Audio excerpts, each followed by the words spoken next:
금방이라도 터져 나올 때 검은 황금이 콸콸 쏟아지는 땅 위에서 정작 자기 차에 넣을 기름이 없어 수킬로미터씩 줄을 서야 했던 나라가 있었습니다.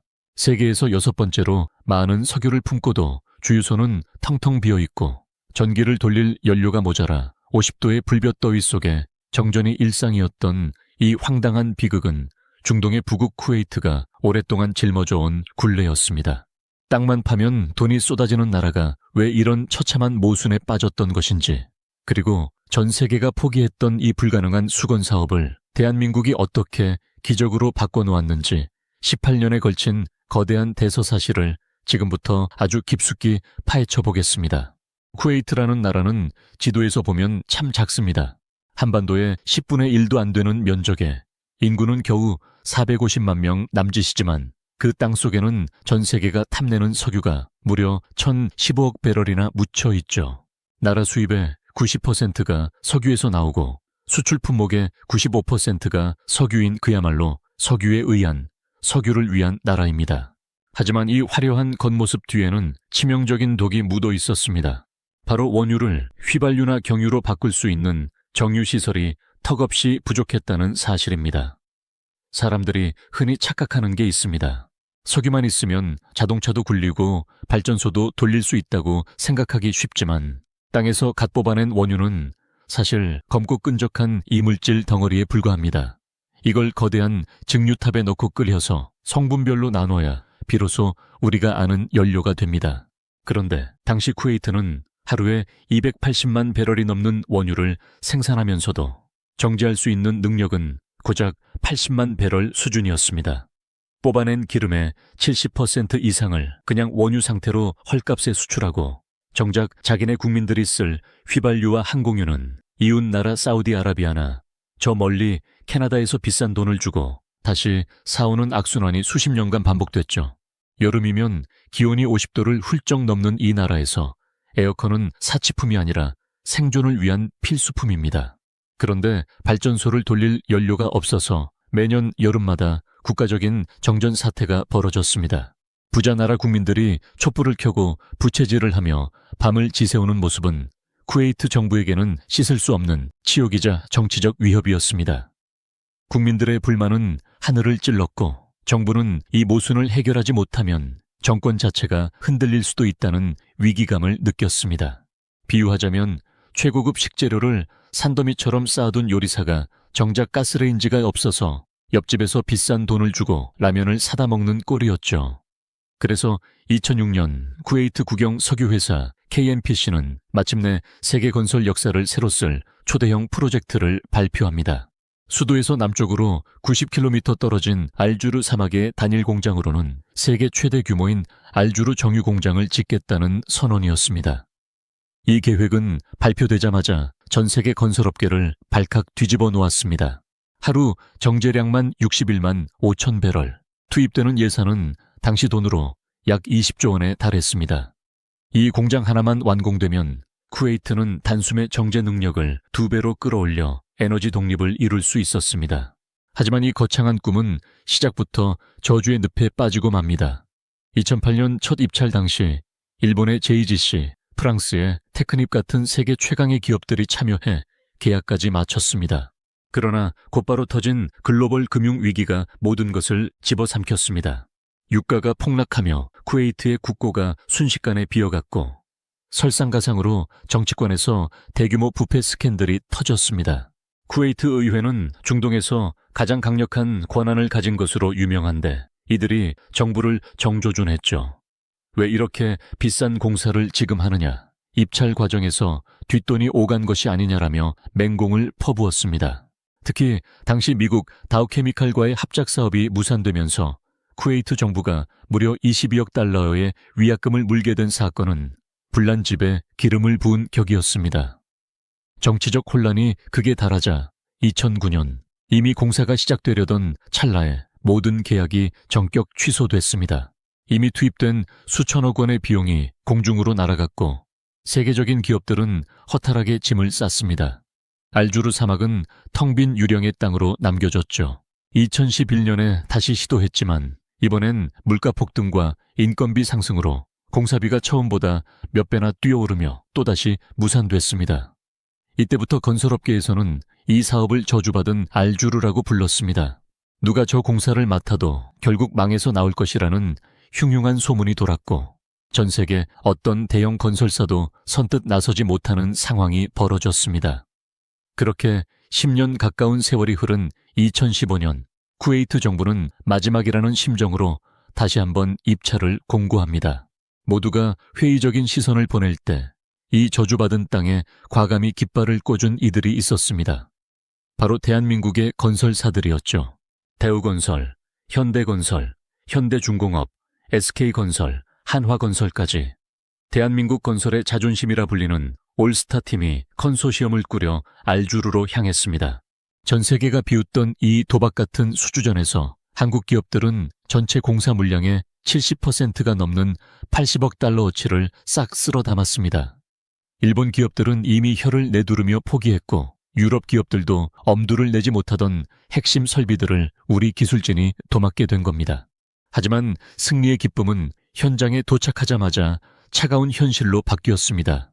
알주르 현장은 여의도 면적의 5배가 넘는 거대한 허허벌판이었는데 그 땅의 상태가 상상을 초월할 정도로 나빴습니다.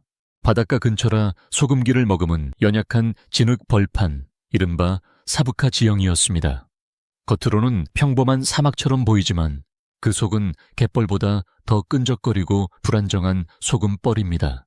수만 톤짜리 장비를 올리면 바로 푹푹 빠져버리는 이 땅 위에 공장을 짓는 건 마치 얼음 위에 고층 빌딩을 세우는 것만큼이나 무모해 보였습니다. 한국 엔지니어들은 가장 먼저 해저에서 엄청난 양의 모래를 퍼 올려 땅을 다지는 집안 개량 작업부터 시작해야 했습니다.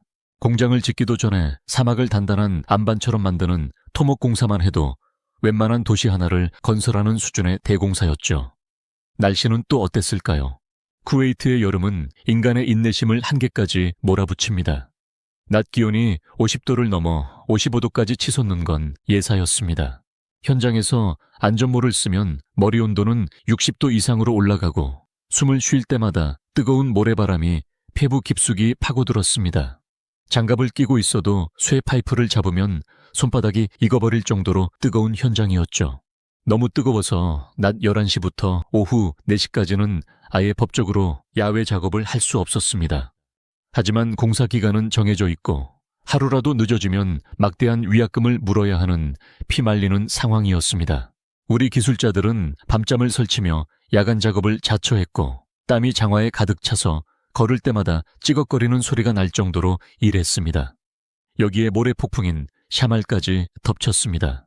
한 치 앞도 보이지 않는 붉은 모래 바람이 불어오면 모든 장비가 멈춰야 했습니다. 기계 사이사이에 미세한 모래가 파고들어 고장을 일으키기 일쑤였죠. 하지만 대한민국 엔지니어들은 결코 물러서지 않았습니다. 이들은 사막의 열기보다 더 뜨거운 집념으로 이 저주받은 땅을 조금씩 개조해 나가기 시작했습니다. 공장을 짓기 전에 땅부터 다시 만드는 토목공사만 해도 상상을 초월하는 시간이 걸렸지만 우리 기술진의 사전에는 포기라는 단어가 없었습니다. 8,000톤이 넘는 강재와 수백 킬로미터의 배관, 그리고 세계 최대 규모의 증류탑들을 세우기 위한 거대한 기반 작업이 24시간 멈추지 않고 이어졌습니다. 그 과정에서 우리 기업들이 보여준 관리 능력은 가히 예술에 가까웠습니다. 서로 다른 5개의 패키지 공사가 동시에 진행되면서 수만 명의 인력이 뒤섞였지만 한국 특유의 정교한 공정관리 시스템은 단 한 치의 오차도 허용하지 않았습니다. 인도, 방글라데시, 필리핀 등지에서 온 다국적 노동자들을 하나의 팀으로 묶어 50도의 고열 속에서도 안전사고 없이 공사를 진행하는 모습은 쿠웨이트 정부 관계자들에게 경이로움 그 자체였습니다. 한국인들은 기계가 아니냐라는 우스갯소리가 나올 정도로 우리 기술진은 극한의 환경을 시스템으로 극복해 나갔습니다. 자, 지옥 같은 사막의 더위와 연약한 집안이라는 최악의 조건 속에서 우리 기술진이 꺼내든 비장의 카드는 바로 모듈 공법이었습니다. 쉽게 말해 50도의 불볕더위가 내리쬐는 쿠웨이트 현장에서 모든 걸 조립하는 게 아니라 쾌적한 환경에 한국과 중국 공장에서 공장 덩어리를 통째로 미리 만들어 배로 실어 나르는 방식입니다. 말이 쉽지. 이건 건설이 아니라 거대한 이삿짐 작전이었죠. 이때 만들어진 모듈 하나의 무게가 무려 4,130톤에 달했습니다. 여러분, 아파트 12층짜리 건물 한 동을 통째로 들어 올린다고 생각해 보시기 바랍니다. 이런 거대 모듈 188개가 바다를 건너야 했습니다. 이 괴물 같은 쇠던거리들을 배에 싣고 페르시아만의 거친 파도를 뚫고 오는 과정은 그야말로 첩보 작전을 방불케 했습니다. 배의 무게 중심이 조금이라도 흔들리면 수천억 원짜리 설비가 바다에 수장될 수도 있는 긴박한 상황이 매 순간 이어졌습니다. 한국의 정밀한 물류 제어 시스템과 엔지니어들의 치밀한 계산은 단 한 건의 사고도 허용하지 않았죠. 바다 위에서 배가 흔들리는 각도까지 계산해 설비를 고정했고 GPS를 이용해 항로를 실시간으로 추적했습니다. 사막 항구에 도착한 이 거대 모듈들을 공사 현장까지 옮기는 것 또한 장관이었습니다. 수백 개의 바퀴가 달린 특수 차량인 SPMT가 이 괴물을 싣고 거부기걸음으로 사막을 가로질렀습니다. 현장에 도착한 모듈이 미리 정해진 좌표에 1mm의 오차도 없이 딱딱 들어맞을 때마다 현장에서는 환호성이 터져 나왔습니다. 외국 엔지니어들이 이건 도저히 불가능하다라며 고개를 젓던 공정들이 한국인의 손에서 레고 블록처럼 맞춰지는 모습은 쿠웨이트뿐만 아니라 전 세계 건설업계에 엄청난 충격을 안겨주었습니다. 이는 단순한 시공을 넘어 한국의 엔지니어링 역량이 세계 정점에 도달했음을 보여주는 상징적인 장면이었죠. 하지만 시련은 여기서 멈추지 않았습니다. 2020년 공사가 90% 이상 진행되어 막바지에 다다랐을 무렵 전 세계를 덮친 코로나19는 알주르 현장도 피해가지 않았습니다. 쿠웨이트 정부가 국경을 폐쇄하면서 하늘길이 막히고 물류가 끊겼습니다. 인력 수급이 안 되어 공기가 1년 이상 늦어질 것이라는 비관적인 전망이 쏟아졌습니다. 공사가 지연되면 하루에 수십억 원의 지체 보상금을 물어야 하는 위기 상황이었죠. 하지만 우리 기술자들은 현장을 떠나지 않았습니다. 고향에 있는 가족들을 보지 못하는 서러움을 견디며 사막에 폐쇄된 캠프 안에서 묵묵히 용접 불꽃을 튀겼습니다. 방역을 위해 캠프를 완전 격리하고 식사 시간까지 쪼개며 공정을 이어갔습니다. 오히려 이 위기 속에서 한국 기업 특유의 관리 능력이 빛을 발했습니다. 다른 나라 기업들이 손을 놓고 있을 때 우리 팀은 화상회의와 원격 기술 지원을 통해 공정을 이어갔고 결국 기적적으로 약속된 시간을 지켜냈습니다. 이 과정에서 한국 기업들이 달성한 기록은 더욱 놀랍습니다. 수만 명이 투입된 현장에서 무려 6천만 시간 무제해라는 경이로운 기록을 세운 겁니다. 50도의 고온과 코로나19라는 이중고 속에서 단 한 건의 큰 인명사고 없이 이 거대 프로젝트를 완수했다는 사실은 한국 건설이 왜 세계 최고인지를 다시 한번 입증했죠. 쿠웨이트 당국도 전 세계 어떤 기업도 해내지 못한 관리 능력이라며 극찬을 아끼지 않았습니다. 마침내 2024년 5월 29일 전 세계가 숨을 죽이고 지켜보는 가운데 알주르 정유 공장에 역사적인 개소식이 거행됐습니다. 쿠웨이트의 최고 지도자인 에미르 쉐이크 미샬 알 아흐마드 알 자베르 알 사바가 직접 현장을 찾았고 18년 전부터 이 프로젝트를 지켜봐온 노년의 공무원들은 완공된 공장의 위용을 보며 눈시울을 붉혔습니다. 석유는 많지만 기름이 없던 나라의 굴욕이 마침내 마침표를 찍는 순간이었습니다. 가동이 시작되자마자 쿠웨이트의 경제 지도는 완전히 바뀌었습니다. 하루 61만 5천 배럴의 원유가 이곳에서 쏟아져 나오며 쿠웨이트는 이제 에너지 수입국에서 당당한 에너지 수출국으로 탈바꿈했습니다. 특히 이곳에서 생산되는 기름은 황 성분이 거의 없는 초저황 연료입니다. 2020년부터 강화된 국제해사기구의 환경 규제를 완벽하게 통과하는 최고급 제품이죠. 덕분에 쿠웨이트는 단순히 원유를 파는 나라를 넘어 전 세계 친환경 에너지 시장을 주도하는 고부가 가치 에너지 강국으로 거듭나게 되었습니다. 매년 여름 국민들을 괴롭혔던 지긋지긋한 정전 사태도 이제는 옛말이 되었습니다. 공장에서 생산된 연료는 쿠웨이트 전역의 발전소로 공급되어 국민들에게 시원한 에어컨 바람과 밝은 전등을 선물했습니다. 나라의 자존심이 세워진 것은 물론이고 국민들의 삶의 질이 획기적으로 개선된 겁니다. 이제 쿠웨이트 주유소에는 기름이 없습니다라는 표말 대신 세계 최고의 연료를 판매합니다라는 자부심이 걸려 있습니다. 이 성공은 대한민국 건설 역사에도 거대한 이정표를 남겼습니다. 총 사업비 20조 원 중 우리 기업들이 가져온 수익도 엄청나지만 그보다 더 값진 것은 바로 신뢰라는 이름의 훈장입니다. 전 세계가 저주받은 프로젝트라며 고개를 돌릴 때 50도의 사막 한복판에서 묵묵히 땀 흘리며 약속을 지켜낸 한국인들의 모습은 중동 전체에 강렬한 인상을 심어주었죠. 실제로 이 사업의 성공 이후 쿠웨이트는 물론 사우디아라비아와 카타르 등 인근 국가들에서 한국 기업에 대한 러브콜이 쏟아지고 있습니다. 한국인에게 맡기면 사막 한가운데서도 기적이 일어난다라는 믿음이 생긴 겁니다. 특히 내 옴시티와 같은 차세대 거대 도시 프로젝트에서도 한국 기업들이 유리한 고지를 선점할 수 있었던 배경에는 이 알주르의 기적이 있었습니다. 알주르 정유 공장의 거대한 불빛은 오늘도 사막의 밤을 환하게 밝히고 있습니다.